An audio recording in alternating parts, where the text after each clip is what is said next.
आत्महत्येचे विचार का येतात? एखाद्या व्यक्तीला आत्महत्येचे विचार का येऊ शकतात याची विविध कारणे असू शकतात.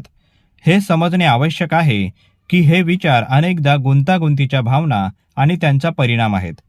आत्महत्येच्या विचारांना कारणीभूत ठरणाऱ्या काही सामान्य घटकांमध्ये नैराश्य, चिंता किंवा मनाचे आजार, अत्यंत क्लेशकारक घटना किंवा जीवनातील महत्त्वपूर्ण तणाव, एकटेपणा किंवा निराश वाटणे, मादक पदार्थांच्या गैरवापराशी संघर्ष करणे किंवा आत्महत्येचा कौटुंबिक इतिहास यासारख्या मानसिक आरोग्याच्या स्थितींचा समावेश होतो.